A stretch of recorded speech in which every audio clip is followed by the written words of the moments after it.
All right, guys, we got the top 75 starting pitcher rankings for fantasy baseball. Let's go. Figuring out what to do with starting pitchers is the most fun part about fantasy baseball. This is the thing that I do best in fantasy baseball. It's probably the reason a lot of you guys watch this channel to begin with.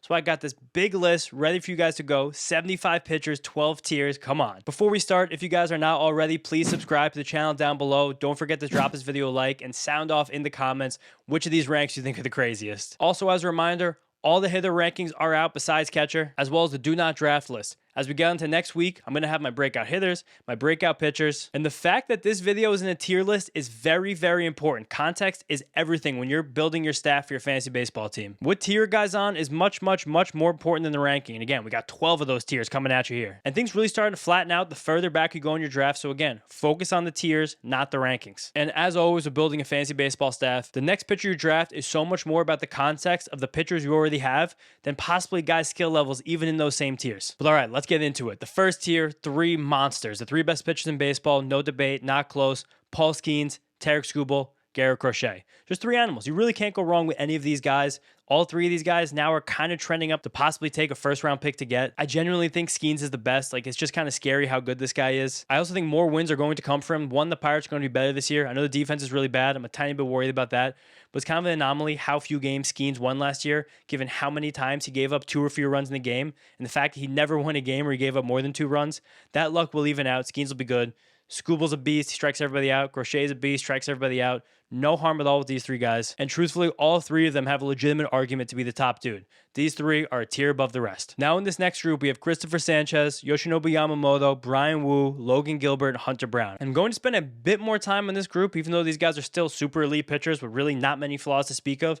Because in a lot of your leagues, you'll be choosing your number one starting pitcher from this group. So I want to help you decide who's going to be the best for you. And I want to start with Christopher Sanchez. He's in this number 4 spot, but again, there's a pretty flat tier. I view these guys all relatively similarly.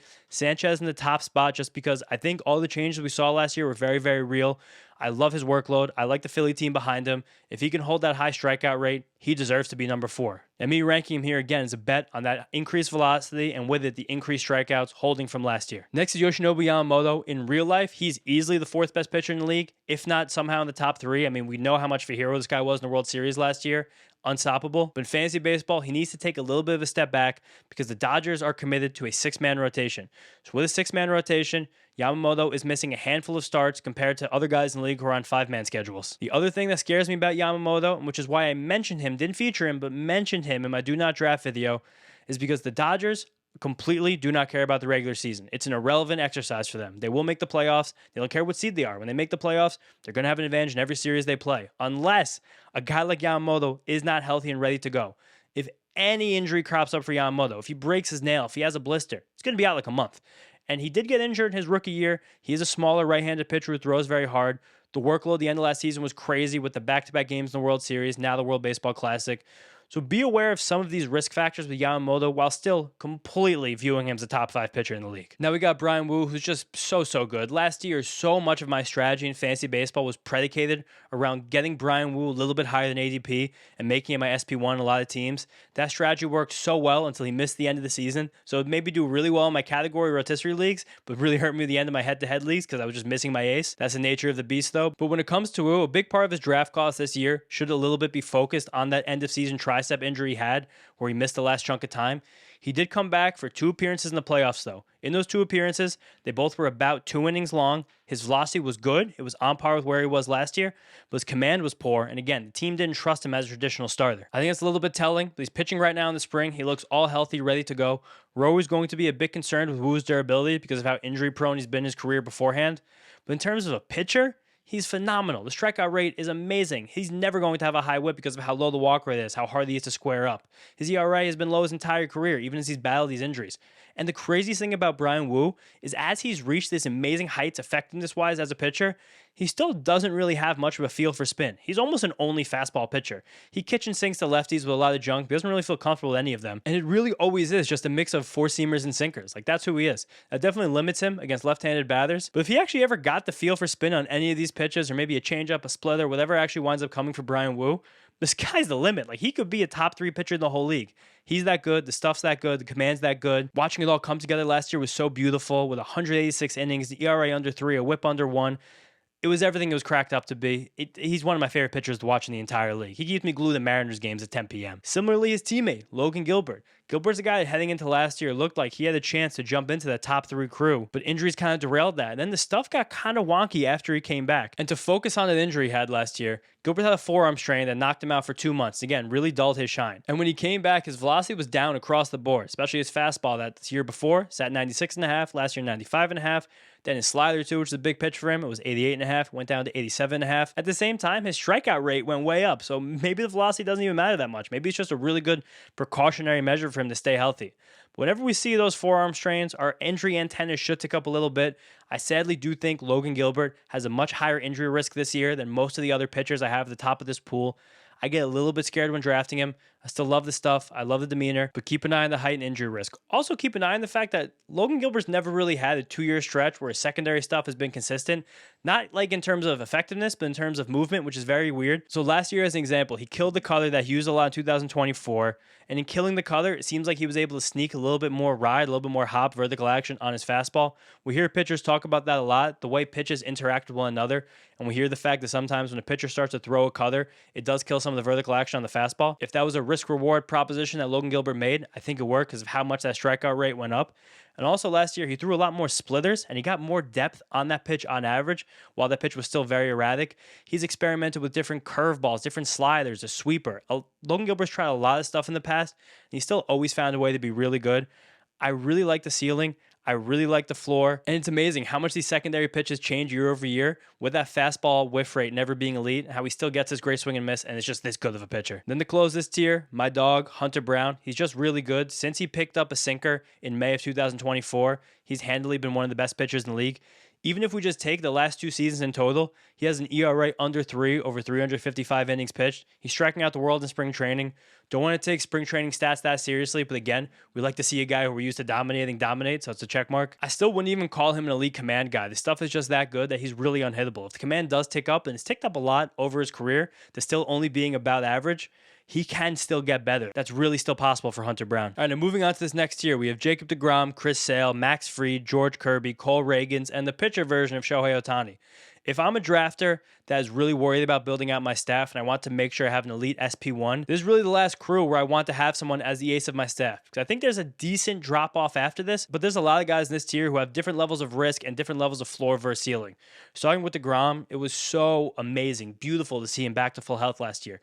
And it was nice to see him take a little bit of velocity off every single pitch across the board and bring back some new tricks he hasn't used in a while, mainly a changeup against the lefties. Again, the stuff is never going to be where it was when deGrom was on top of the world, and thankfully so, because clearly his body couldn't handle it. But nice to see him still tunneling that fastball and slide together. Nice to see the command still be plus. Nice to see him bringing those old tricks back out of the bag. I really do trust him, skill-wise. Health-wise, we're in the honeymoon phase after watching deGrom get to that full workload last season. Again, I don't want to overthink it. He's a dog, he's a pro, but I really can't get away from that injury scare just kind of creeping back into my mind because after last year, it seems like we're all too confident in his health. Incredibly similar to deGrom, Chris Sale, who last year missed a huge chunk of time with injury again, making it just one time in the last 5 seasons he got over the 130 innings pitch threshold, but he didn't miss time for an arm injury. He missed time because he was working on a complete game shutout against the Mets. In the 9th inning, he dove on a bunt attempt in a 5-0 game. No idea what he was doing. Old man Sale cracked a rib on that, though, and he missed a few months. Came back at the end of the season, still looked nasty. If he's on the mound, he'll get close to leading the league in strikeouts again. And now we have 2 straight years with no arm injury.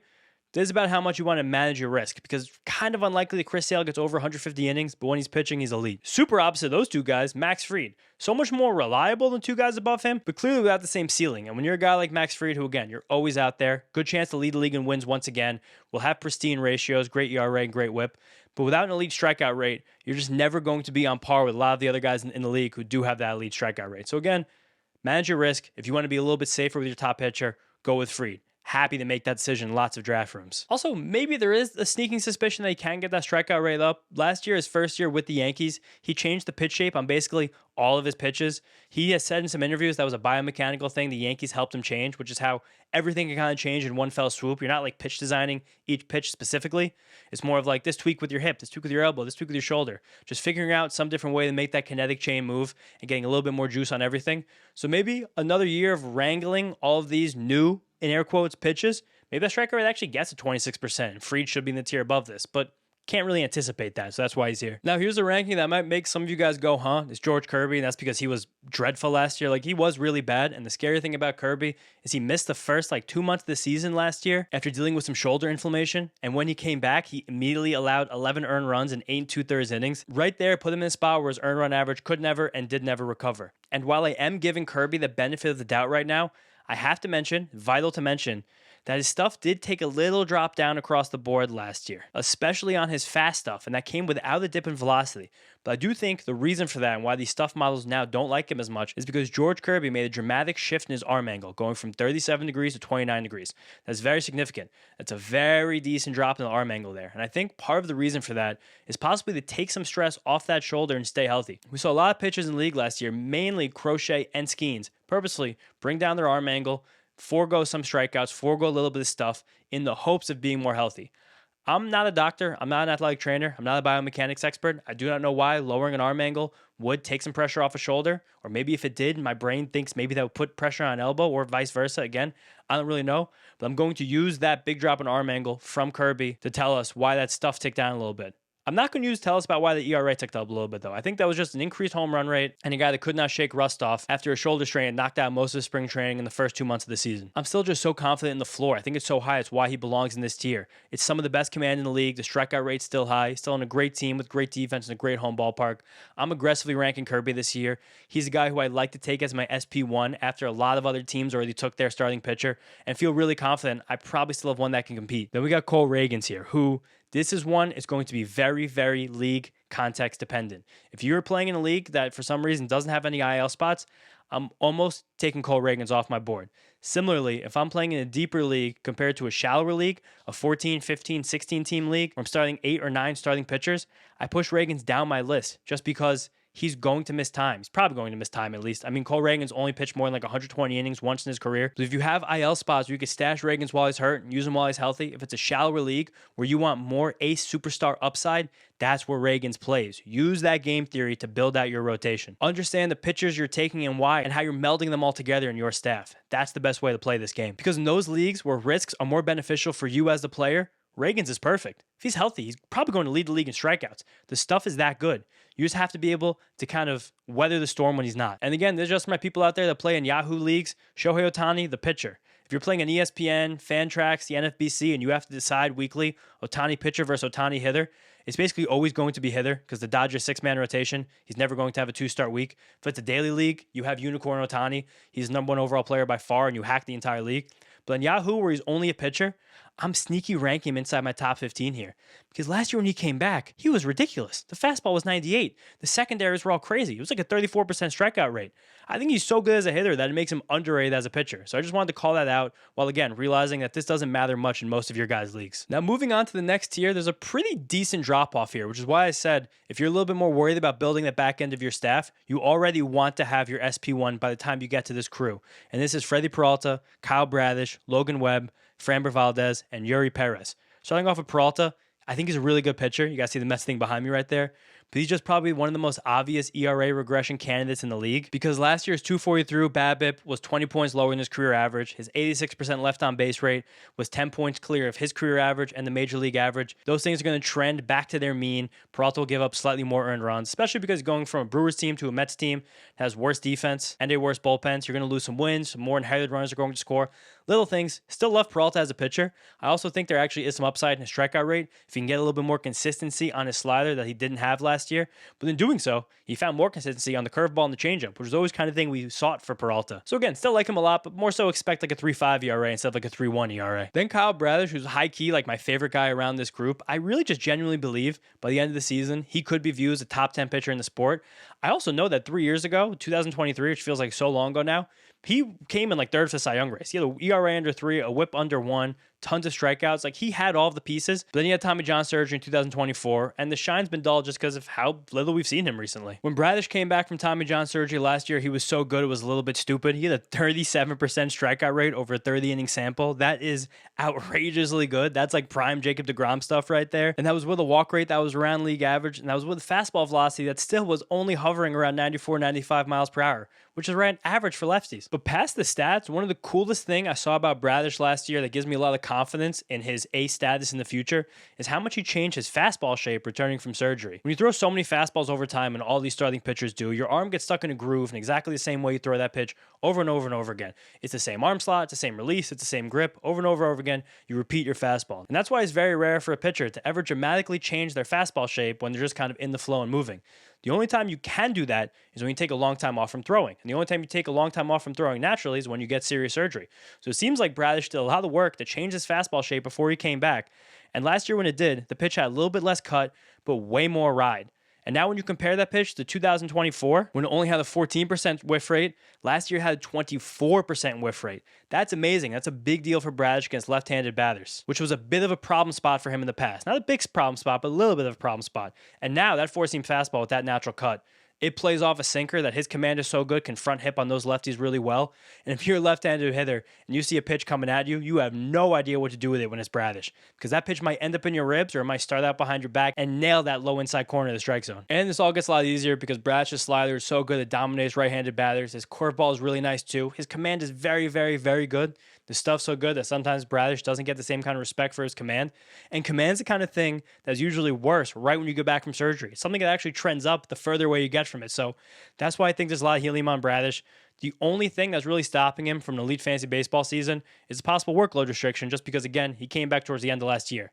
But if we get to 120 innings, it might be some of the best 120 innings in the league. Then we have Logan Webb, who's very similar to Max Fried, but just kind of a slightly worse version across the board. And last year, the 3.2 ERA he had was a little bit too low compared to the 1.2 whip he ran with it. And the other reason why Logan Webb is a bit lower on my rankings compared to most is because I simply just can't see a 26% strikeout rate again. He did that 5 years ago. Then he had a few years where strikeout rate trended down. And last year it jumped up.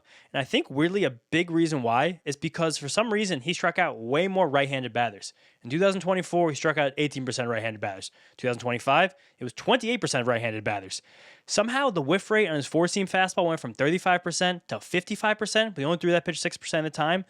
And then the whiff rate on his same-sided right-on-right changeup went from 19% to 36%. He used that nearly 20% of the time against the righties. I don't know. Those seem like anomalies to me. If you look at the pitch location comparisons on these pitches from 2024 through 2025, you can see those are in better whiff spots. But again, it just doesn't seem like they'll sustain, and that's why Webb is a tier down. Now we have Framber Valdez, who I'm just going to fade the noise on last season. This is one of the most steady, consistent pitchers in the game.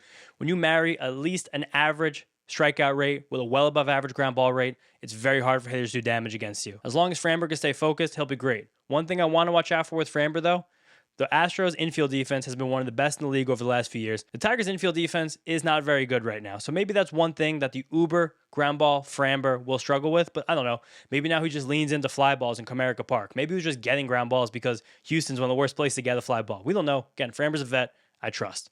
Last guy in this tier, one of my most fun rankings, one of my most aggressive rankings, Yuri Perez. This guy is a demon, an animal. He's still only going to be 22 years old on opening day. He's a 6'8" alien who sits 98 miles an hour with his fastball from a low slot with very good ride. He missed a chunk of last year as he was still recovering from Tommy John surgery a few years ago, right after his debut. But the talent, the stuff is so good, it's just going to work out. On top of that fastball, he has a super nasty changeup that had a 60% whiff rate last year. 60%. He's not even afraid to throw it against righties. That pitch is just so good. It's unhittable almost. Also, both his breaking balls are gross. The only thing that's really stopping Yuri Perez from becoming a true ace is the fact that his command is still a little bit hit or miss. Especially, I want to show you guys right now his fastball heat map from last year and then tell you the fact that 8 of the 12 home runs he allowed last year came on fastballs.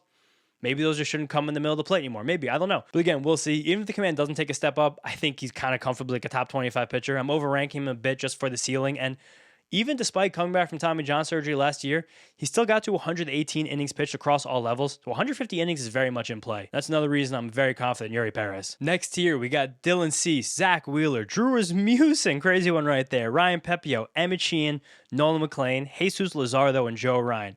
Big beefy tier right here. A lot to say about most of these guys. Starting off with Dylan Cease, though, he's not going to be as bad as last year. There's no way. One of the most unlucky pitchers in the league, still has nasty stuff. Big time bet on him by the Blue Jays. And I think with just some better luck and better defense behind him, he can get himself back to being a top 20 pitcher. Then we got Zach Wheeler. I'm ranking injured guys this year. Last year I didn't rank injured pitchers. This year I wanted to rank injured pitchers. And Zach Wheeler is a big one I want to rank because His injury status seems to be trending in the right direction. I don't know. Lots of good updates coming out of Phillies camp about him. The Phillies this offseason really deprioritized starting pitcher, so that's another indication that they seem to be confident in Wheeler's health. It's a similar logic to a guy like Cole Reagans or Chris Sale. If you have IL spots, it's really beneficial to stash Wheeler. If you play in shallower leagues, if you play in head-to-head leagues, you want Wheeler, a guy who can be one of the easily 2 or 3 best pitchers in the league, on your squad by the end of the season. And if he's healthy, which again, they keep giving us indications that he will be healthy by like May. It's so worth his draft cost right now. It's not even close. And also, I just want to shout out, he got the Rasic outlet syndrome this offseason after he had a blood clot in his shoulder. That's a very scary thing. That sounds like the same procedure that ruined Matt Harvey and Steven Strasburg's careers, but it's a different kind of Rasic outlet syndrome. This is the one that Merrill Kelly got before the 2020 season. He made 27 starts the year after that. So again, I think Wheeler's trending in the right direction. Fingers crossed. Another guy who was fingers crossed all last year, Drew Rasmussen. This guy's kind of like Brian Wu light. Doesn't have the same strikeouts, but just fastballs all day, pristine ratios, tough at bat. So impressed with the way the Rays handled his workloads last year, kind of pushing him at the beginning, limiting him in the middle, and giving him the reins back at the end. I don't think he's ever going to be like a 7-8 inning pitcher, but if you just want 140 elite innings with like not really that much strikeout upside, but again, elite innings, Drew Rasmussen's your guy. Now his teammate, Ryan Pepio, huge breakout pick this year. A guy with Pepio's stuff, it will just work out eventually. A high-riding fastball that misses bats, a nasty changeup that can stymie left-handed hitters, and a good slider that's grown a lot over the last few years. And I'm betting on a lot of Rays pitchers this year because last year Steinbrenner Field was a terrible place to pitch. This year they're going back home to the Trop, which has always been a great place to pitch. It's a big reason to buy the dip on a lot of these guys, especially because Steinbrenner Field, it wasn't only the hitter-friendly dimensions that made it difficult to pitch in, it was the fact that because it was a minor league ballpark and it just much lower stands and retaining walls than all the major league ballparks we see, wind played a very serious factor there. Right now, I'm going to show you Ryan Pepio's pitch movement at home and on the road. Enough different, we were like, that's probably something a little bit different to manage. Pepio actually was a lot better at home compared to being on the road, so it's not really indicative of much. Being in a controlled environment more often will be helpful for a pitcher, and the stuff is great. Now we have the Dodgers' Ryan Pepio clone. It's Emmett Sheehan. I say that because Ryan Pepio was a Dodgers prospect that had a good fastball and a great changeup as a right-handed pitcher, was trying to develop a slider. That fastball grew into being a great one. He developed a slider. Emmett Sheehan. Great fastball now, really good changeup still, developed a really nice slider. Boom. We recreated Ryan Pepio, not even just in the aggregate, they cloned him. Sheehan returned from Tommy John surgery last year on June 18th, and from when he did, he was basically one of the best pitchers in all of baseball, flew very under the radar. But from June 18th on, he had a 2.83 ERA, which is the 12th lowest in the league. A 30.6% strikeout rate, which is the 6th highest in the league, a 23% strikeout minus walk rate, 7th highest in the league, and a 3.20 SIERA, which was the 8th best in the league. That SIERA was right in between Jacob deGrom and Yoshinobu Yamamoto. By all accounts, when Emmett Sheehan was on the mound last year, he was super elite. One thing, though, to shout out, because the Dodgers will always baby these guys, last year Sheehan only completed 6 innings 4 times, but those 4 times all happened in his last 6 real appearances of the season. So a Dodgers team that's probably going to take caution with a lot of guys on the edges. Maybe they just give Sheehan the reins to be an animal. I'm betting on that happening. I really love the stuff. I love the makeup. I love the pedigree. I love the team context. Betting on Emmett Sheehan. Similarly, we got Nolan McLean. I'm not trying to let my Mets fandom cloud my judgment here. I think this guy just really is that good. It's maybe the best field for spin in the entire league with a completely wicked sweeper and amazing curveball that plays off that sweeper really well with a similar level of horizontal movement and way more drop on almost the exact same spin axis. It's just perfection in terms of 2 pitches that spin and move this much from Nolan McLean. On top of that, he's got a wicked turbo sinker with tons of drop, an acceptable fastball, a growing changeup, a nice cutter. He has everything it takes to be an elite starting pitcher. And last year, in the 48 inning sample he had, he did something that we haven't seen a pitcher do in the modern era, and that was have a 60% ground ball rate and a 30% strikeout rate. Just think about it logically. If you're getting 60% of all the balls in play to be on the ground right there, very difficult to do damage. And if you're striking out 30% of the hitters that come to the plate, you're not even giving those hitters a chance to get lucky. And those 2 numbers together are so crazy because if you go back to 2021, no starting pitcher who threw at least 50 innings in a single season had both a 60% ground ball rate and a 30% strikeout rate. Usually those skills just do not go together. The pitcher with a 60% ground ball rate that had the highest strikeout rate was Logan Webb at 26.5% back in 2021. Again, it's just not a skill set that's often paired. That being said, Nolan McLean's strikeout rate will very unlikely be 30% again this year. He didn't have the same swing strike rate that's usually commensurate with a 30% strikeout rate, and he does have a bit of an issue with lefties where his 4-seam fastball can get hit hard, doesn't miss tons of bats. So it's really about Nolan McLean getting better command, being able to use his sinker on the front hip of those lefties to then set up those really nice back foot breakers. But even without that, The floor is high, the ceiling's high, the team context is really good. Nolan McLean is awesome. Closing out this tier quickly, Jesus Luzardo. Talked about him a lot in my do not draft list. Just too many red flags for where he's being taken right now. I'm ranking him well behind his ADP. I'm scared of his bag against right-handed batters. Just kind of a weird pitch mix for them. I'm scared of his injury history. I'm scared of his fastball shape. And I'm scared of the general inconsistency he showed in his career.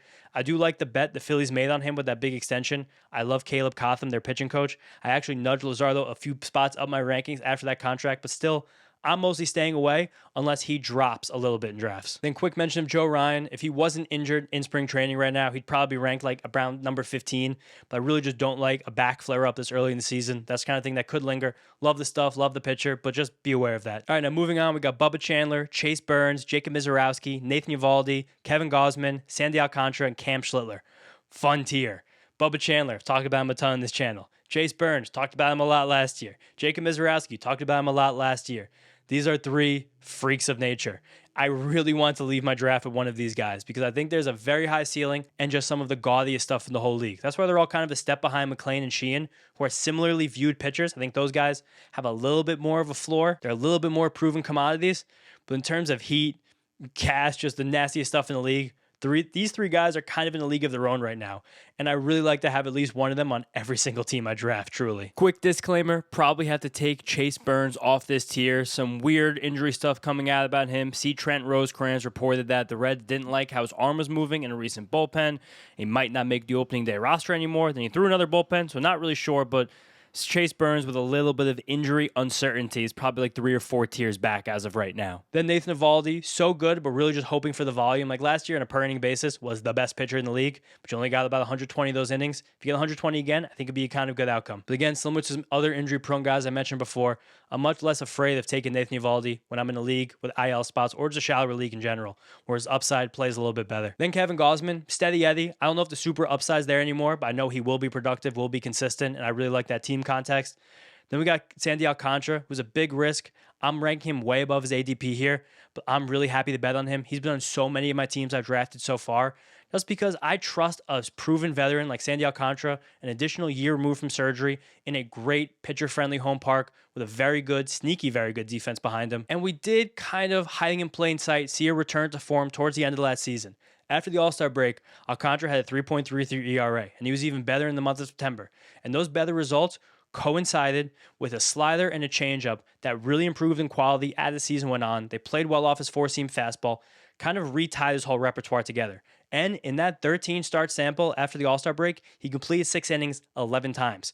That's a rare thing in baseball these days, especially a starting pitcher who's likely being drafted outside the top 40 picks and ranked just outside my personal top 30 here. Now the last guy in this tier, Cam Schlittler, I just want to say, I love the stuff. I love the stuff. I love Cam Schlittler. I touted him heavily on this channel all of last season. I touted him last year in the preseason. These are my pitcher breakout videos, which is coming soon for this year. Got some other great picks on there now. But the back flare up he had at the beginning of spring training scares me a bit. I know he came back and he looked good in his first spring outing, but I'm a little bit scared of a guy like Schlittler, like I said with Joe Ryan. When the back stuff like that flares up in the spring, it's just the kind of thing that can linger. And Schlittler's velocity keeps going up and up and up and up. I'm a little bit scared of durability. Maybe I'm stupid to be doing that. And even with this ranking, I'll still probably get Schlittler in a lot of teams, but he's a step behind these other second-year guys from you who I've already mentioned just because of the injury concerns, not the stuff. Next tier, we have a chaos tier, an upside tier, a heavy risk tier. Tyler Glasnow, Trevor Rogers, Michael King, Nick Pivetta, Blake Snell. If you trust yourself with drafting pitchers deep down the board, if you think that's a skill you have in fantasy baseball, it's not the worst idea to make one of these guys your SP3 or even SP2 if you got the stomach for it, because I think all of them have true top 15 potential. Starting with Glasnow, I don't know, man. If he ever stayed healthy, he'd easily be a top 15 guy. Skill-wise, stuff-wise, easily a top 15 guy. But will he ever stay healthy? The eternal question. Now his ADP is falling a little bit. He's a much more comfortable draft than in the last few years. But again, we're always going to have a pit in our stomach drafting Glasnow. Another interesting guy next, Trevor Rogers. Him being one of the best starting pitchers in the league last year put a lot of unfair expectations on him. You're never going to be able to repeat having a season with below a 2 ERA. It's just never going to happen. At the same time, the more this offseason's worn on, the more I've kind of found myself liking Trevor Rogers. The fact that fastball velocity ticked up last year and has held through spring training really opened up his repertoire, especially against right-handed batters. Let that changeup play up. I like the slider too. I like the ballpark. I like the team context. His changeup just makes life really difficult for right-handed batters. And that is the key for a guy like him, a lefty, succeeding in the league. And that's why I think he will. But of course with risk. Similarly, Michael King. If he's on the mound, he'll be great. I just don't know if he'll be on the mound. I don't really got more than Michael King besides that. If he's healthy, he'll be good. That's kind of it. Nick Pivetta, weird one here. I'm not really concerned about injury. The guy's low-key become a massive workhorse. His fewest innings pitched in the last 5 seasons is 142. The rest of the guys in this crew have something to learn from Nick Pivetta in that. And the stuff is still quite good. He's got that high-riding fastball, that nice sweepy sweeper, the deep dropping curveball. It's all really good. But last year was by far the lowest home run rate of his career. Those things tend to even out year over year, but maybe it won't because Pivetta's pitching in San Diego, which is difficult to hit a home run in compared to Citizens Bank and Fenway, where his home run rates were high early in his career. I don't really know. I just think that Pivetta last year could have been a bit of a one-hit wonder. Not a fully one-hit wonder. I'm just expecting the ERA more like 3.6 to 3.9 compared to last year where it was under 3. And then Blake Snell, I don't really know. Twice in his career, he's thrown more than 130 innings. Twice in his career, he's won the Cy Young exactly when he threw more than 130. If he does that, he'll be great, but we already have him taking it slow through the beginning of the season. The Dodgers are just going to do that, so tread lightly with Blake Snell. All right, moving on. Next tier. Very different vibe in this tier. Gavin Williams, Cade Horton, Nick Lodolo, Sonny Gray, and Shane Baz. Starting out, Gavin Williams, one of the toughest ranks on the board. Honestly, his entire tier was really tough ranks for me. That's why I kind of lumped them all together. After May 1st, Gavin Williams got some of the best results in all of baseball. 2.64 ERA again from May 1st onward. One of the reasons the Guardians were able to catch fire last year, win the AL Central against all odds. Also, at the same time, we have to acknowledge that Williams did not deserve that really low ERA. 87% left on base rate, not sustainable. 237 BABIP, not sustainable. 13% strikeout minus walk rate, not sustainable. At the same time, the stuff is still plus, and there's a young pitcher with great pedigree and huge velocity who's still trying to kind of figure out the right secondary mix for himself. He's right now is going to be a weird comment. Bear with me. Underrated and overrated at the same time. And I think that that's because, again, I can really see the stuff taking a step up for Gavin Williams, just the pitchability taking a step up, but then all of those ERA estimators kind of drifting back to where they belong. So maybe that just shoots the middle. It winds up being a 3.6 guy over 180 innings, which is the right spot for him. Now, Cade Horton. I really like Cade Horton. Again, guys, don't yell at me for ranking Cade Horton this low. In real life, Cade Horton's awesome. He's way higher than this. But in fantasy baseball, when you can't strike out at least 25% of hitters you face, you have to take a hit. And I don't see Cade Horton getting there. But I do like this stuff. His cut four-seam fastball is a weapon against left-handed batters. The way we saw his changeup grow last year was amazing. It really showed his potential as a pitcher. And his sweeper's nasty. Like so much about Cade Horton, but the low strikeout rate knocks him down a peg. Now, Nick Lodolo. We know with Lodolo, if he's healthy, he will be nasty. Last year, he actually almost got through a fully healthy season for the first time ever, and blisters among all things, knocked him out for like 3 weeks, which is really unfortunate, but if Lodolo's healthy, he will be great. He's such a tough at-bat. He's such a weird arm slot as a left-handed pitcher with a great curveball that kind of acts more like a sweeper because of how sidearmy he is. And then just beautiful, pristine spin axes on his four-seamer, his two-seamer, and his changeup that all works reverse to that curveball. When you're in the box against Lodolo, it's just really hard to figure out what's coming at you. And that's why he can be so effective despite the durability concerns. Now we have Sonny Gray. I'm a sucker for strikeout minus walk rate. I talk about it on this channel all the time. Sonny Gray is a strikeout minus walk rate that says he still has a chance to be an elite starting pitcher. At the same time, he gives up nukes at this point in his career, and Fenway Park is not a great home park if you allow hard hit balls in the air, and Sonny Gray does. So I kind of knocked him down just a little bit more than I wanted to because I'm acknowledging how difficult Fenway is to pitch in. But this ranking I didn't feel that great about. I really wanted to put him like 10 spots ahead, so maybe just kind of gauge your risk with Sonny Gray. And to close it out here, talk about gauging your risk. Shane Baz. I love Shane Baz. Standing on the table this year, I'm all in on Shane Baz. I'm overranking him. I'm overdrafting him. I will take him as my SP3 in draft rooms where I'm trying to be bold, try to go against the grain, and trying to avoid the risk of starting pitchers early in the draft. The injury history is very rough on Baz, fully acknowledging that. Still some serious durability concerns because he had arthroscopic elbow surgery in March 2022. He ended that season with a Tommy John surgery in September. As he was rehabbing from Tommy John, that was going very, very slowly. He had a strained oblique, then the elbow started barking again. All through 2024, his velocity was down.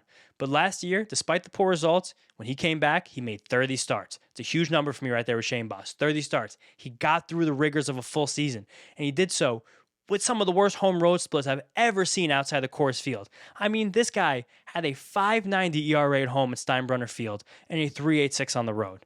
590 to 386. Just like I talked about Ryan Pepio, the wind in that ballpark forced all of his pitches to move differently to the point where I really think it was hard for him to find consistency as he was still trying to get his sea legs under him. But the big thing again, 30 starts and that fastball velocity ticked back up to 97 miles per hour. Those are two huge boxes that Boz checked. I'm betting on this stuff. I'm betting on a team like the Orioles, making a big bet on him with the trade. Good home ballpark, good defense behind him, good team context. I'm getting Boz on way too many fantasy teams right now. All right, next tier, we got Robbie Ray, Luis Castillo, Carlos Rodon, Edward Cabrera, Trey Savage, Ranger Suarez, Spencer Strider, Tatsui Imai. Ray and Castillo, these are sturdy veterans who are kind of over the hill, but they play in really, really good home ballparks, so they get ranked in just that sturdiness, that steadiness. They're not sexy picks, but they're good picks to put in the middle of your staff. Carlos Rodon, he's coming back from injury right now. He's probably going to miss at least the first 4 to 6 weeks of the season. But last year was awesome. The changeup development was a really good sign. The Yankees really got something with their professional pitching development. When Rodon's healthy, I think he's a top 25 guy in the league, but he's ranked outside the top 45 just because we don't know when he's going to start pitching again. And then two guys who are really paired for me right now a lot in ADP discussions, Edward Cabrera and Trey Savage. I think these two, especially on talent alone, belong at least in the tier above, if not 2 tiers above, but they each have very different workload concerns heading into the season. One with Cabrera, we've kind of all forgotten that he had an elbow strain at the end of last year. I know he came back to pitch at the end, but the strain is a small tear. Cabrera had one of those, pitched through it. A little nervous about that. The guy's been perpetually injured in his career. Never really a full workload, despite loving the stuff, loving the velo, loving that team like the Cubs bet on him. And then you Savage, again, hero, playoff hero, dominant, craziest arm angle in the league. I don't know how this guy does it, but the Blue Jays have been open about the fact that they're going to bring him on slowly this year. Feels like they probably just cap his innings without injury at 130, 140. With that, if anything goes wrong, Trey Savage's workload will be down so low that it's hard to justify his ADP where it is right now, despite loving the pitcher and loving the stuff. Next, we got my boy Ranger Suarez. I didn't really like that fit with the Red Sox. I didn't like the contract they gave him either. I don't like the way the velocity's trended downward.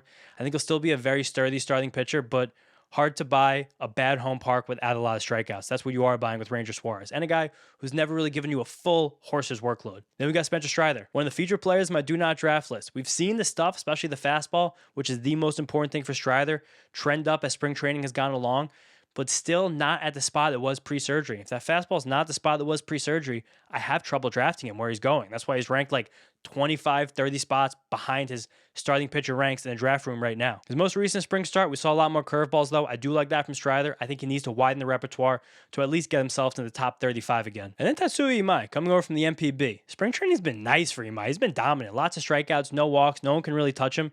And a big thing is because his fastball's been really playing up. He's pushing the velocity way up. Got this great tweet here from Chandler Rome about how much he pushed that velocity again in his most recent start. If he's sitting 96, 97, he's a screaming buy for me. I don't know how the backward slider is going to play in the majors, and I do not know if Imai can sustain this velocity because he never sustained in the MPB, but trending in the right direction for sure. All right, now we're outside the top 50, moving on to the next tier. Tanner Bybee, Brandon Woodruff, Andrew Abbott, Shota Imanaga, Aaron Nola, Garrett Cole, Matthew Boyd. Bybee, I'm just betting he's a little bit better than he was last year. It's a fastball that gets hit. It's a cutter that used to be really, really reliable. Last year it trended down. Probably his trends back up. I don't think there's any ace upside here, but I think there's definitely good mid-rotation upside.